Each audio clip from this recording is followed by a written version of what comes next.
So, what's trending? Bridging your Catholic faith with your everyday life. You're listening to Trending with Timmerie on Relevant Radio.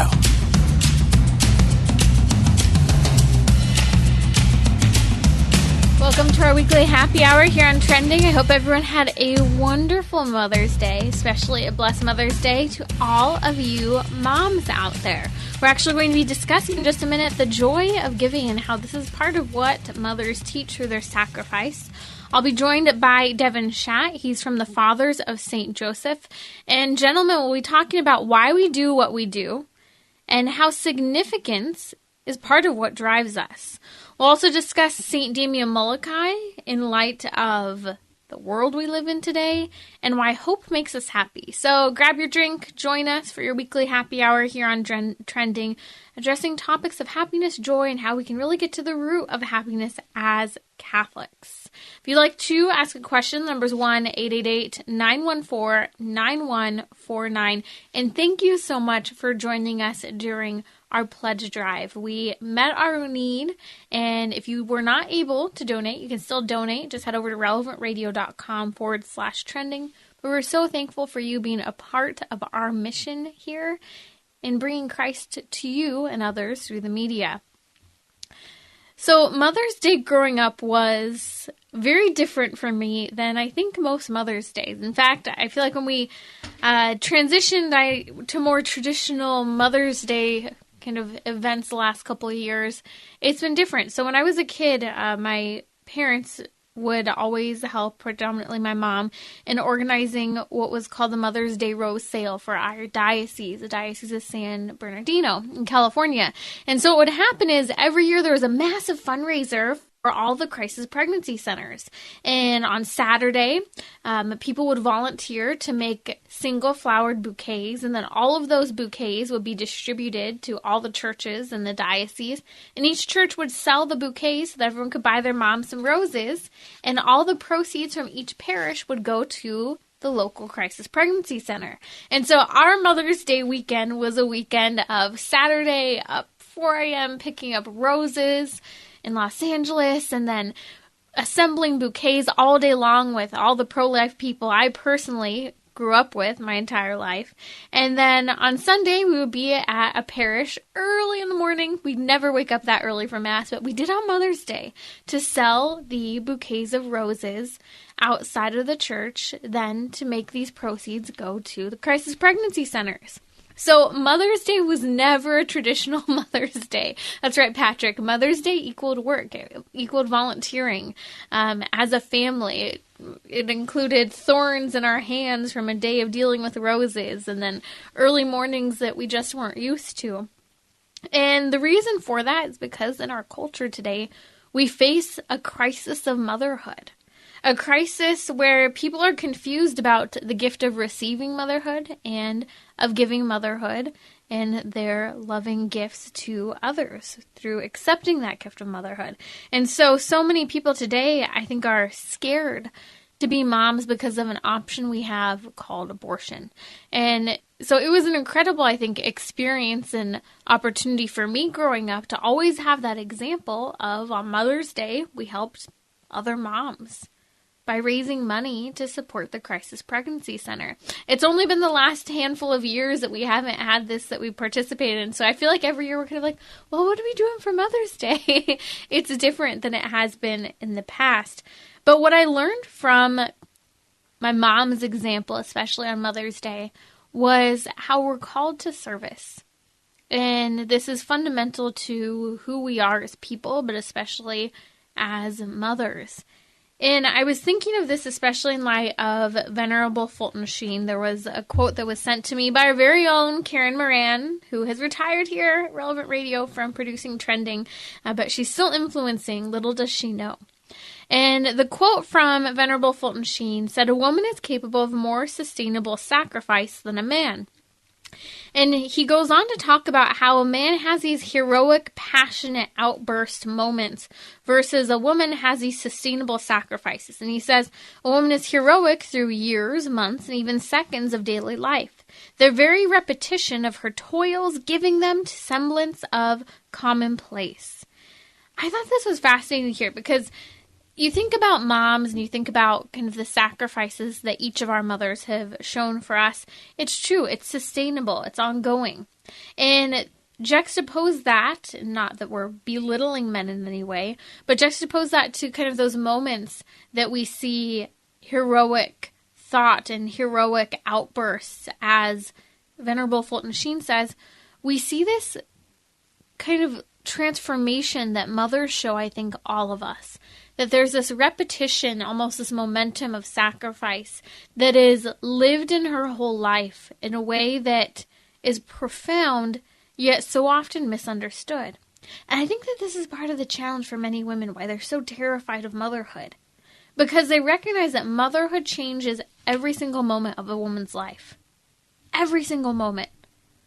How she's functioning, how she's giving of herself, day to day, month to month. And I think that this is part of the reason why we have this pro-abortion culture at times. Because a lot of women think that they can't meet that standard. A lot of women lack the confidence for the great sacrifice that they saw is what's necessary for motherhood. Whether they received it from their mother or they didn't, they know what they wanted. They know, and many women who didn't have a mom, they wish they did, or have a mom who was present, will talk about and often dream of the mother they wish they had. And that's who they want to become as mothers. And again, some women, many women, are terrified. I could never, remember in college, some of my friends would say, I could never be a mom. And I remember saying, I know it seems that way now, but when the time comes and the right person is there, you will be able to be a mom. And I think that first and foremost, it's because the joy that so many mothers show in giving, especially through Christian motherhood, it's because they have Christ sustaining them. And this is what's so powerful about the specific sacrament of marriage. The end of marriage is the procreation and education of children. God supplies the graces to love your children. God supplies the graces and energy to sustain yourself and your children. And so when we talk about mothers, we see this joyful sacrifice. Why? It's not just because they have a responsibility for others. It's because Christ has equipped them with a God-given mission to care for their children. And so this is the great, I think, example of what we're celebrating on Mother's Day in a very, very special way. This joyful, sacrificial giving. And so we pose the challenge to tell moms today, especially as Catholics, that they are capable, or future women who want to be moms, that they will be able to do it. And affirm motherhood, because so often in the secular world, we have a lot of women who are crumbling and feel crippled by their lack of self-confidence, by their fear, by their anxiety, by what they hope and they wish to measure up to, but they feel like they can't. This is the gift that Christian motherhood gives, that you are not the end-all be-all as a mother, that Jesus Christ, in the sacrament of what? Of marriage, and the sacrament of the Eucharist, and the sacrament of reconciliation is sustaining and breathing life into motherhood. And so as we talk about motherhood in the 21st century, remember that every conversation, every sorrow, every struggle in motherhood must be united to the cross. And so when you know someone who's struggling in their motherhood, even if they're not Christian, start to open the door. Speak of that dependence you know is so important, or you yourself experience as a mother, of that dependence on Christ and his cross as the model and perfect example for motherhood. You're listening to Trending with Timmerie here on Relevant Radio. Coming up, we're going to be discussing St. Damien of Molokai. It's his feast day today. We'll also discuss the significance that drives each of us with Devin Schadt from the Fathers of St. Joseph, and why we do what we do. We'll be right back here on Trending during our weekly happy hour, talking about why happiness matters and how you can be a little happier. Bridging your Catholic faith with your everyday life. You're listening to Trending with Timmerie on Relevant Radio and the Relevant Radio app.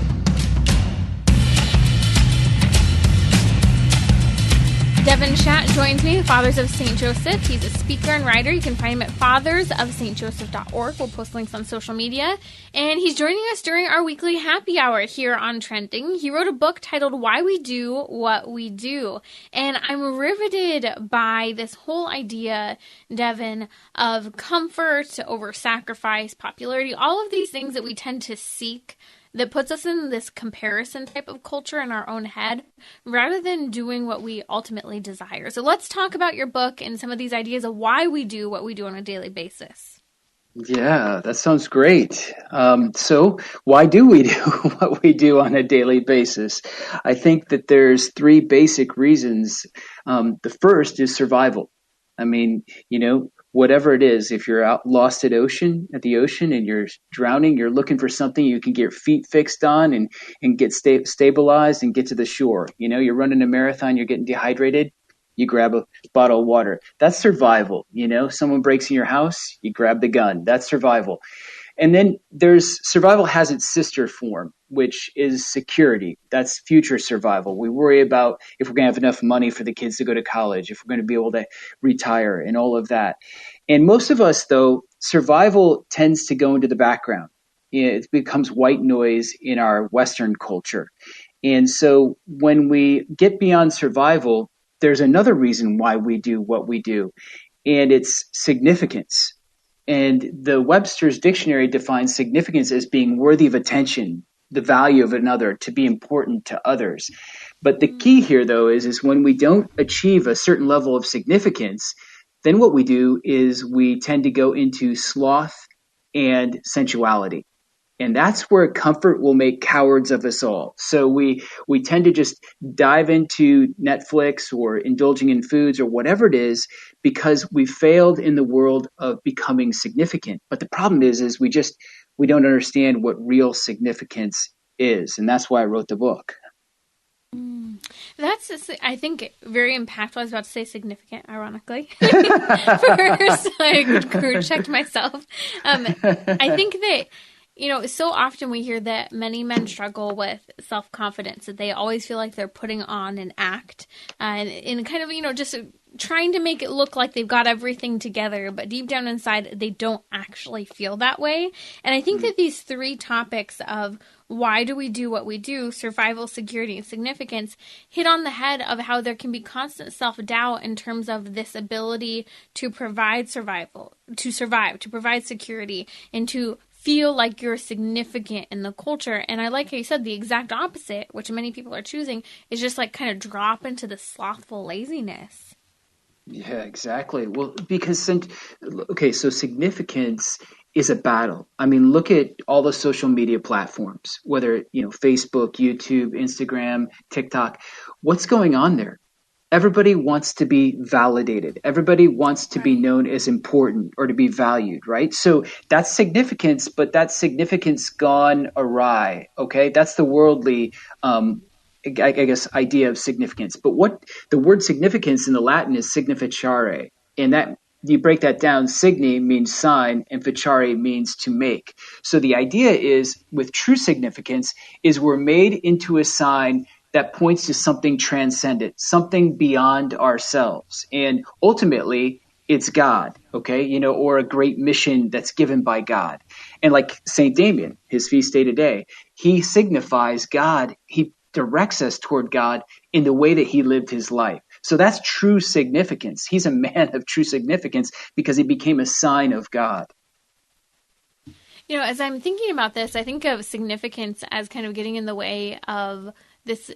We have this comparison culture of social media, but then also this idea of power that we tend to chase after with significance. I keep thinking of how it used to be, prior to the cell phone, quick transportation, airplanes, all of that. You used to have a massive kingdoms that there would be a ruler, let's say a king for, and the king would erect a statue in all of his provinces because he couldn't he couldn't travel automatically to people the way we can today. And so he had a huge image of himself and icon of a statue to make it clear that this was his domain, that he was significant here, that he had power here, and he was to be obeyed in terms of the laws he created. And so I think so often, Devin, I'd like your thoughts on this. We get the idea of significance wrong when we try to make it about our significance rather than imitating the image and likeness of God, that significant image that was placed on us as people. Yeah, that's awesome. I love that. I love that whole idea of the kingdom, the king, and that's perfect because basically there's two extremes of significance. Okay, so the two polar extremes are domination and despair. So for example, you've got Mao and Hitler and Stalin. I mean, these guys, they wanted the world to worship them, right? They demanded submission. And that's that whole idea when they wanted to be so significant, they wanted that power that you're speaking of. But on the other hand, the other extreme is when we taste a little bit of the fans and the followings and, we're generating views on YouTube and we're starting to feel important in our Facebook posts. What happens is we can become intoxicated by that, addicted by that, because we begin to feel important, we begin to feel liked, and we're basing our significance on what people think of us or what we're standing for. And in that case, though, that can lead to despair. You've got Marilyn Monroe or, Ernest Hemingway or Robin Williams. You get a taste of it. They want more, but they got to, in a sense, just keeping up, keep up with their image. And the problem with this type of significance is when it's based on what other people think of us, that foundation is shifting sand upon which no man should build his house. Because today they might like you, tomorrow they might not. And so then you change your persona, who you are, your image, all this in order to get them to like you. And pretty soon you're so far from your identity, because we know our identity leads to our destiny. When we get far from our identity, then we no longer can reach our destiny, which is God. So these are the two polar extremes. There's domination and despair. And smack dab in the middle, virtues in the middle, is a third way. And that third way is where we understand we're called to be a sign of something that's objectively good, that's transcendent, that's beyond us. So if I'm a father, I'm an icon of God the Father. I direct my children, my wife, and hopefully the people around me to God the Father. I became a living sign of God. That's powerful. FathersofSt.Joseph.org is where we can find your work. Share with us a little bit how this ties into your mission at the Fathers of St. Joseph. Yeah, exactly what you were saying in the beginning is a lot of us guys, we're wanting significance. We're wanting to be important. We're wanting to be valued. But for me personally, I was all about that when I was younger. I wanted to start my own business, which I did. I got into ministry and I liked speaking, and there was a lot of pride involved in there. And when our third daughter, Anna Marie, was born, she was on life support, and my wife saw her for the first time on life support. It was a terrible situation. And she said, I just need you to come home and be a father. I just need you to come home and be a husband. And for me, that was like, I viewed it as like kind of a second-rate vocation. I want to be out in the world. I want to be chasing power and prestige and prominence and power and pleasure and all those things that you were talking about. And fatherhood just kind of happens, doesn't it? I mean, my kids will always love me and they'll grow up to be great, right? Well, no, it isn't like that. And so I had to really wrestle with this idea of, listen, I need to get back to the basics and find out what is so significant, if you will, about being a father. And what I found, and this was the key, that being a father is really actually very hidden. It's very silent. And that's why a lot of guys aren't attracted to it initially.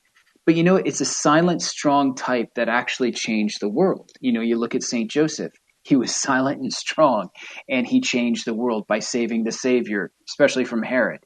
So I just think that that's where a lot of us wrestle, because we have this tendency to want to be noticed, to want to be valued, to be important, to be needed. And yet at times we see fatherhood as a second-rate vocation or something that, it'll handle itself on its own. There was, I think, a study done from your book. I think you were sharing this, that you found that 95% of men in responses chose a category of reasons for why they do what they do that would surprise us, because so often we're choosing not what we want to do, but what makes us kind of just comfortable in terms of getting why. Can you share a little bit about this survey? Yeah, so we ran this survey by a lot of guys. And so, like, for example, I think there were 6 questions. So why do you do what you do? So do you do A, for comfort, or B, for sacrificing for a purpose? Do you do what you do for popularity, or B, to be important in other people's lives? Do you do it for profit and money, or do you do it for meaningful accomplishments? Do you do what you do for self-protection, or to give sacrificially of oneself? Do you do what you do for individual success, or to be a part of a winning team? Or do you do what you do for an external image, or to have real confidence in oneself? And what we found is, even though the category A, comfort, popularity, profit, money, self-protection, individual success, and external image, all those things are good in a way. What we found is almost all the guys, the majority of their answers resided in column B, which were more altruistic answers. Yet, almost all of them, including myself, tend to reside in column A. And so there's this discrepancy. Why do we live in column A and yet we want to, in a sense, live by column B? And what it shows is that inside of us, there's a deeper desire for sacrifice, to be heroic, to be truly men who give life to others. And as I said earlier, comfort will make cowards of us all, and no man wants to be a coward. And so that was a little bit of an opening for me to understand this idea of significance. I keep thinking of the 4 levels of happiness that Father Robert Spitzer from the Magis Center spells out. And, the lowest level, he talks about, immediate gratification. The second level would be a comparison culture, which many of us struggle with for a very long time. We're bouncing in and out of. The third would be a contributive sense of happiness where we're contributing, we're giving of ourselves. But fourth would be that ultimate good unitive with God, that we are contributing. We've let go of the need to contribute, but that we are uniting ourselves in that charitable act, and we're seeing that God is truth, beauty, justice, and goodness. And there's a level of endurance that we're able to maintain in that when we get beyond all of that comparison and the need to contribute, which you even mentioned. You had been trying to change the world with all the contributions you were making, but you missed that was first and foremost at home.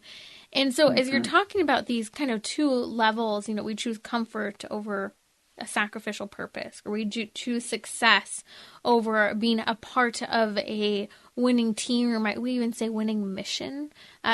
We see that so often we're missing the big picture, even when we think like, oh yeah, I'm doing great, I'm praying, oh yeah, I'm raising a Catholic family. So I guess the question is, how do we take it beyond that?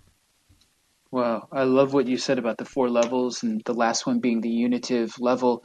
And I think that's huge, because once you taste union with God, gratifications on level 1 are like in no comparison. And then the comparisons, and I think this is really the key. So there's 4 truths I think we've really got to believe if we're really going to get past this comparison culture, okay? Or giving up on that's the significance thing. When we begin to enter the comparison culture and find that we can't compare, then we go back down to level 1, to gratification. Remember? Yeah, just make me feel good. Make me feel better. Yeah, so right. I'm gonna know this. Yeah, or I'll look at one social media post. I'll feel really lousy because I don't have that or I want that. So I'm going to look at 20 million other social media posts to try and find something that makes me feel good. Exactly, right. So the key here is this.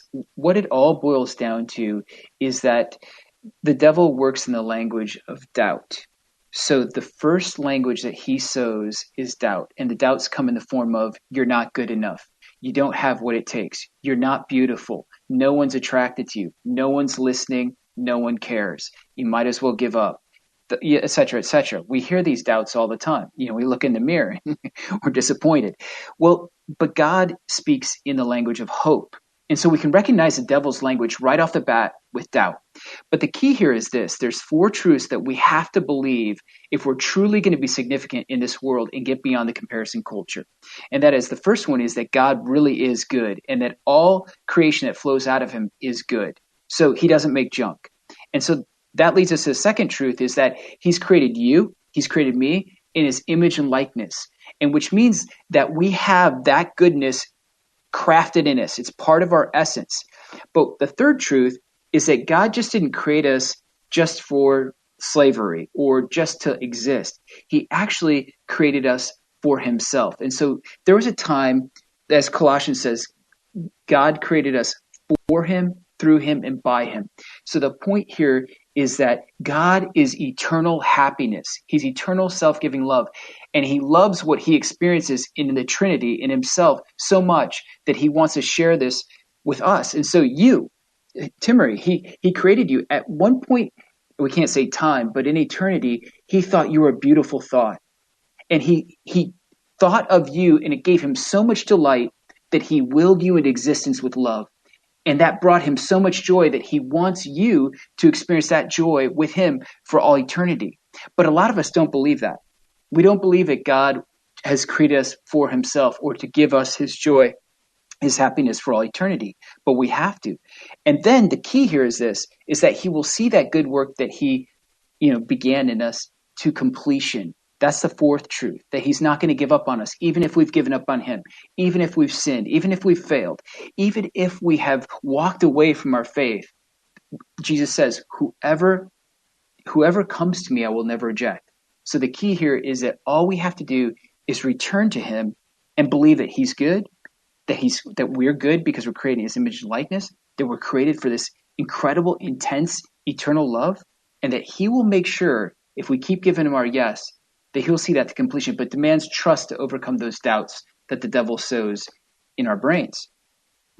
Sometimes I think the big thing we're missing is remembering that we have Christ in the sacraments and that his grace is enough.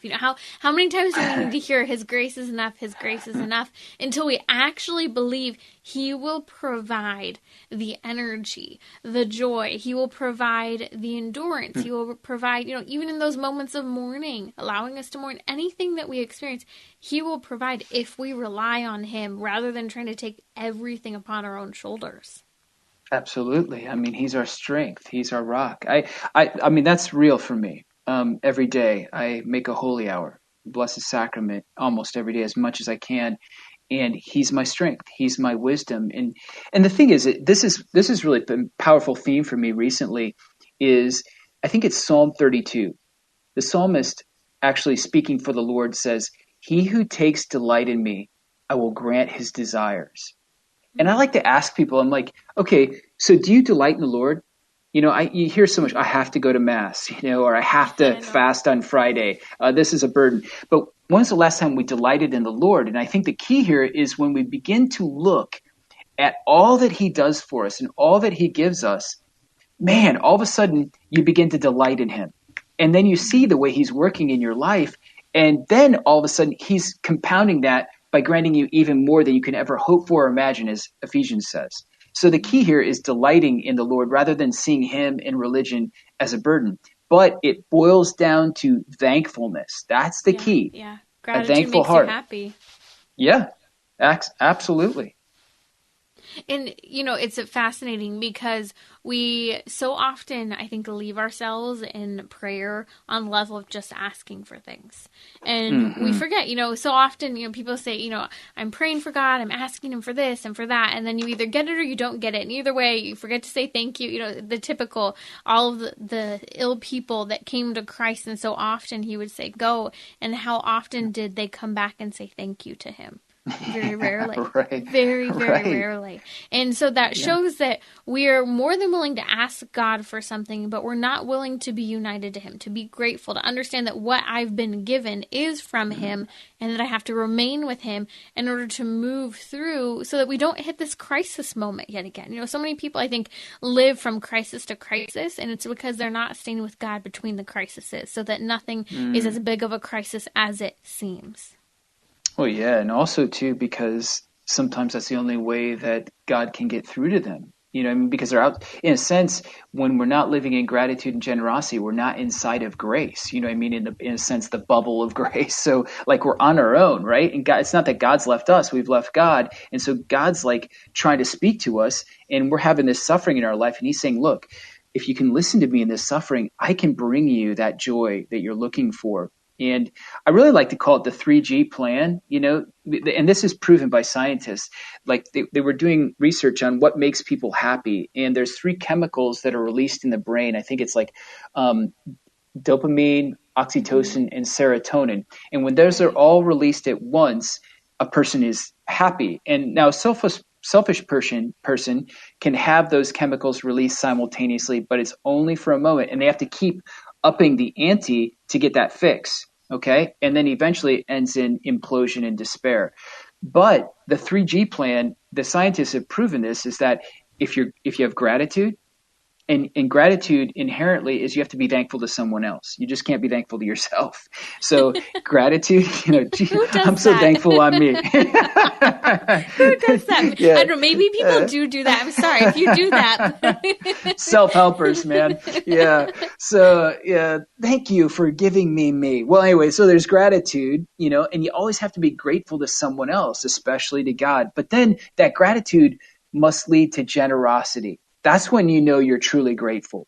Because if you look at what God's given you, you're like, man, I want to share this joy with others. And I want others to experience God, even if they don't know it's me.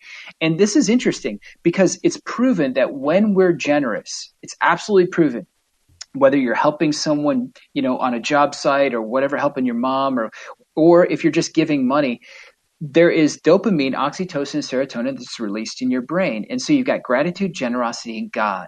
And these are the 3 Gs. And if you live by those 3 Gs, you truly will be happy. And why does Jesus want us to be generous? Because he knows that it will make us happy. It's not because he wants our stinking money. It's not because he wants more of what we can't already give. No, he wants to give us himself. And the way he does that is through our self-giving. Self-giving love is the key to happiness. And that's where your 4th level, unitive, is so key. Because when we give, that's when we live.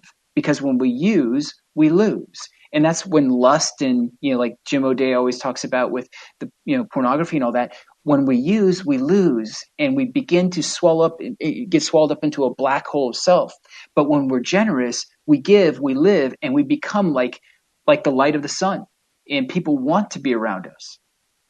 And giving really transforms us. We start giving, and maybe it's not for the right reason. Sometimes maybe it is to kind of give ourselves a pat on the back, or maybe because it makes us feel good to give. But eventually, through that giving, through that endurance of giving, through seeing the transformation it brings in other people, we see that this is uniting me to others.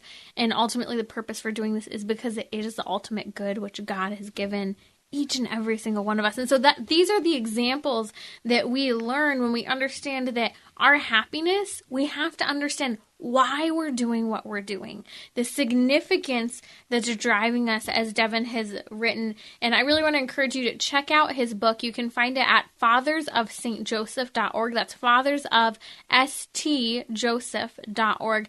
Devin, thank you so much for joining us. We'll post links to his website on the show notes. Just head over to relevantradio.com/trending to subscribe to the podcast.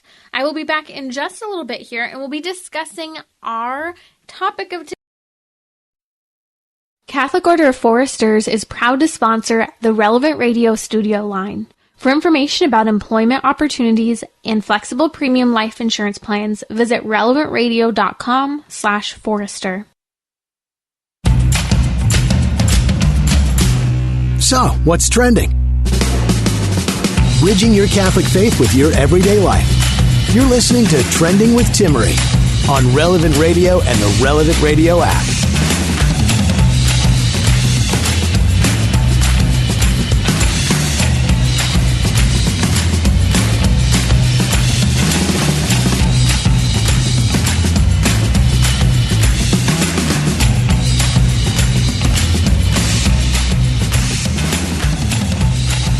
Welcome back to our weekly happy hour here on Trending.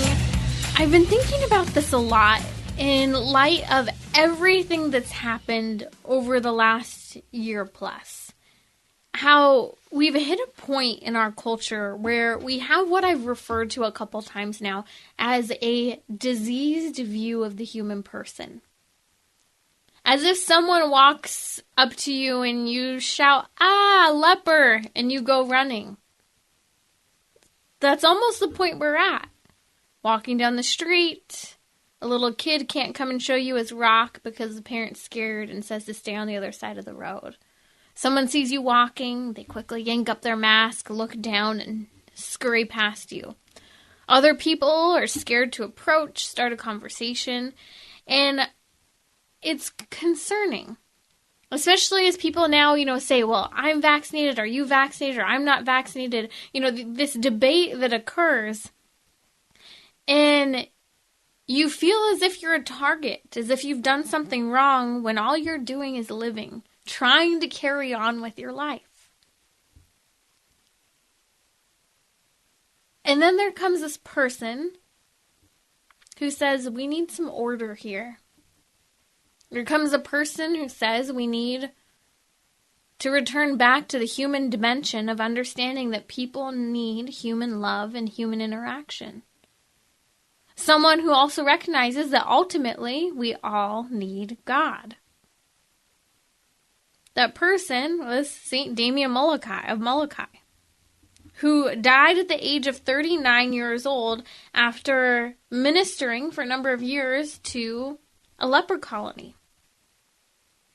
They were quarantined on a small island, and St. Damien went there and helped to bring order and basically took charge of the settlement of the lepers. He recognized they need order in their lives. He recognized that their human dimension of human love and interaction was so necessary. He understood that they needed faith to take them somewhere.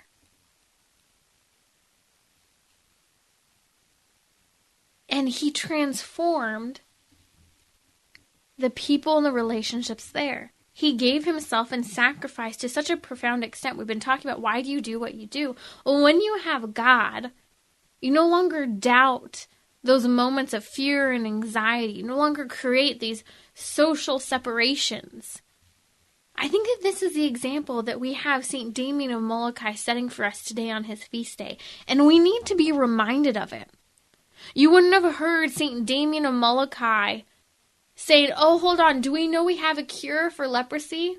Let me know before I enter the island and help bring order and human interaction and love and God.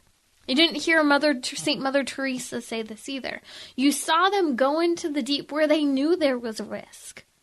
For physical safety, for health, for emotional and psychological absolute exhaustion.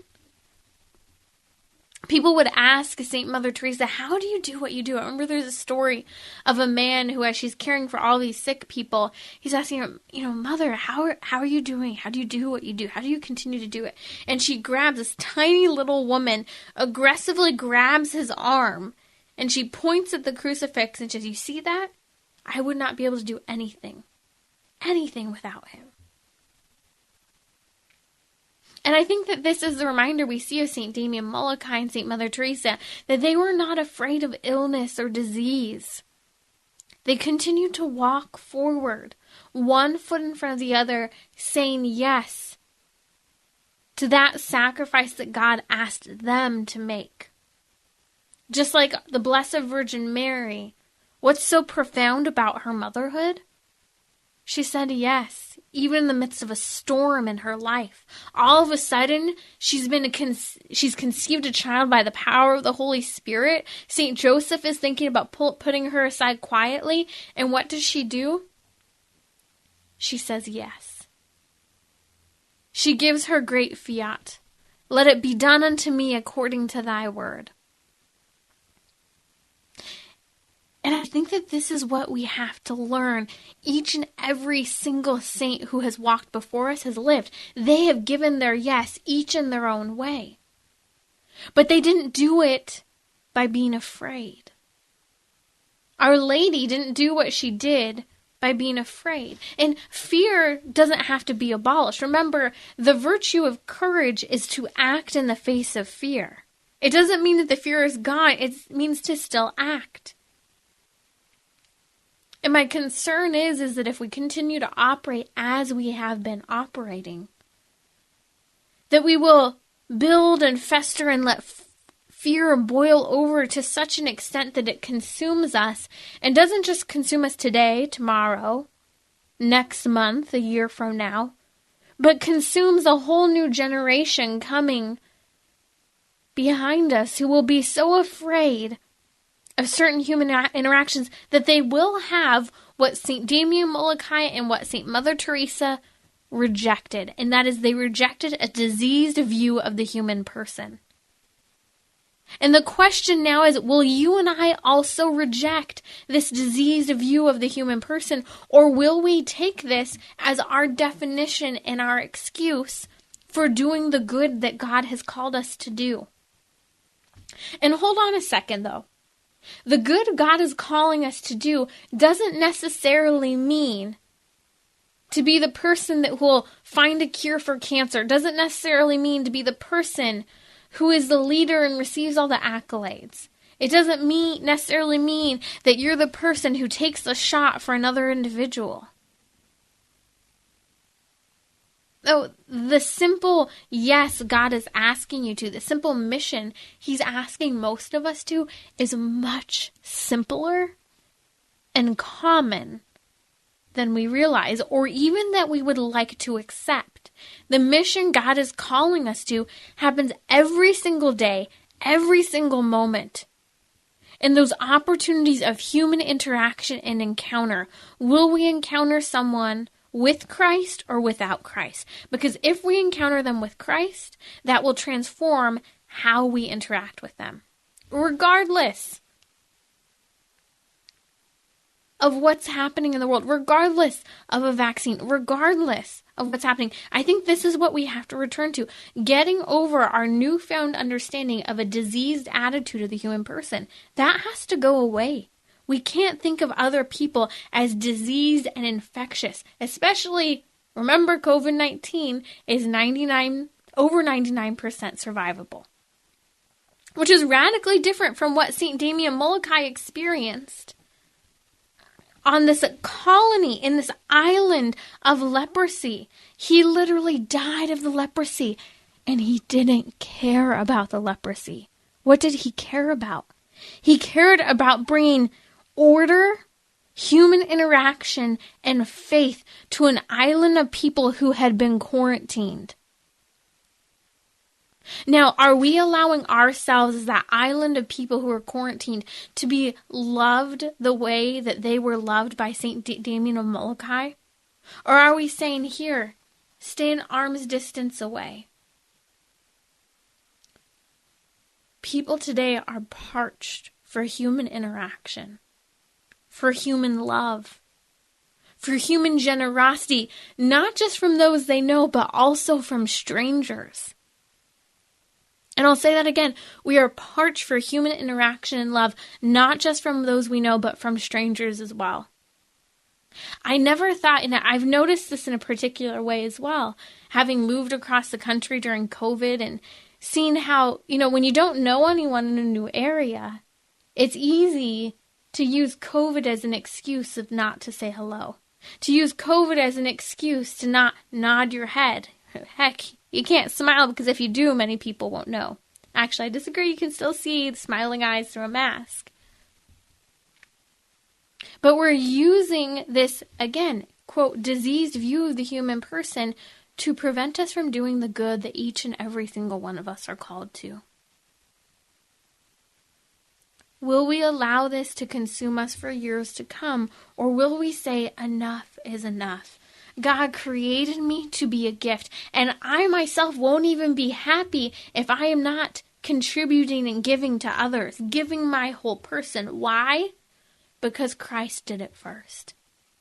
And his sacrifice on the cross was bloody, bruised, and beaten. St. Damien of Molokai's cross, he died of leprosy. He literally gave his life.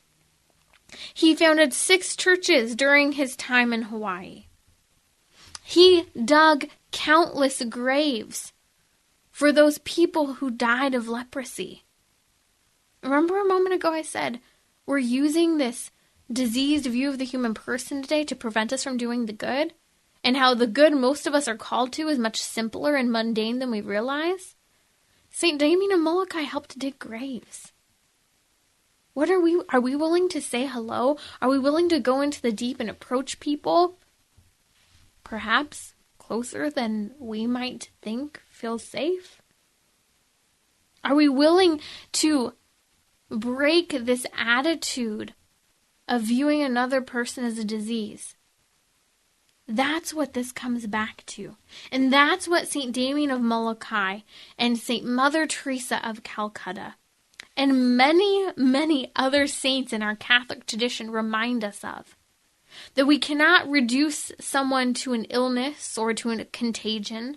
We can't reduce someone to the point of socially quarantining them the way the lepers of the colony that St. Damien of Molokai ministered to. He brought order, the human dimension of love and faith. And this is what we also are called to. And so today, on his feast day, we ask in particular the protection and the spiritual intercession of St. Damien of Molokai at a time when we are allowing fear to cripple us from simple human interaction, even from simple order, of getting exercise in, of going to church, of walking on the streets and having those simple engagements with other people. May St. Damien of Molokai intercede for us in helping us to overcome this attitude that is not the attitude that Christ called us to. Christ called us to be the salt of the earth and the light of the world. Will we do that, or will we cower in fear? This is the question, because we will only be happy. This is why we're talking about this during our weekly happy hour here on Trending. We will only be happy if we return to that gift of self that we've all been called to. We will only be happy if we start to receive that gift yet again from other people, with a simple nod, the gentle smile, the wave, the momentary encounter of conversation from strangers and our loved ones, but most importantly from those people that we encounter throughout our day. You're listening to Trending with Timmerie here on Relevant Radio. This brings me to another idea, and that's this. One of the 3 theological virtues is the virtue of hope. It's graced and fused in us, and it's such an important virtue that is a gift that we receive. On a human level, we can also work toward a greater understanding and dispensation toward hope. But I ponder those lepers in the quarantine colony of Molokai, and how St. Damien of Molokai, by bringing them order, the human dimension of love and interaction and faith, how he helped the lepers there on the colony who were quarantined feel like they belong. And when I say feel like they belong because the human dimension of love and interaction was being ministered to them by St. Damien of Molokai, who was functioning both as a priest and as a physician to these people. But even more so, the dimension of hope, because he was helping them to understand an eternal home and sense of belonging and resting place that they had in God, no matter a disease they may experience. He taught them to live with God and in God, no matter what they faced. It makes me think of the words of Jesus Christ in the gospel, where he tells the apostles as he's preparing them for his death, and how he's even preparing them for their own bloody martyrdoms that they will all live, except for the apostle John. All the other apostles died bloody martyrdoms. He was telling them, I've gone to prepare a place for you. He's going to prepare that place because he's reminding us that as he's ministered to us in a human dimension, to his apostles, through those simple human interactions, he's also ministering to them by reminding them that they have a sense of home, a place of belonging. Where? In his Father's house, in the eternal kingdom, in the beatific vision. That sense of belonging reminds us that this is the hope that we so greatly desire. That sense of belonging, that we belong with God, and in that we can rest, we can be in peace. And this is what sustains us in our daily lives. Hope makes us happy. This is partially why it's a theological virtue. And this is why we need to be reminded of it. Do not despair. Remember, Christ is our hope. Christ is our salvation. Christ is our joy. This is why, as we face the sorrows and the challenges and the fears and anxieties of life, we don't feel that great. It's okay. Feelings are fleeting. Whether it's anxiety or fear, whether it's sorrow or anxiousness or giddiness, they're fleeting.